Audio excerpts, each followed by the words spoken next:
Io interpreto il personaggio di Quinziano, il proconsole dell'imperatore Decio in questa vicenda che si svolge intorno al III secolo d.C.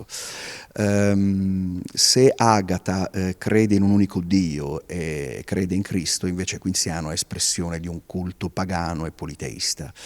Questo è il motivo dello scontro violentissimo a cui il pubblico assisterà in questa scena molto, molto intensa, appunto, tra questo proconsole e la straordinaria Agata, dalla quale lo stesso Quinziano all'inizio si sentirà quasi attratto, anche considerando la nobiltà della famiglia di Agata stessa.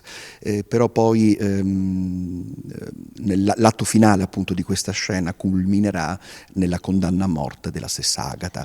Un'Agata inizialmente torturata e poi mandata al suo triste epilogo, un personaggio granitico, crudele, che non amava le mezze misure, ma che si scontra a mio avviso con una forza decisamente più grande che quella di Agata, che va incontro a un destino con grandissima dignità.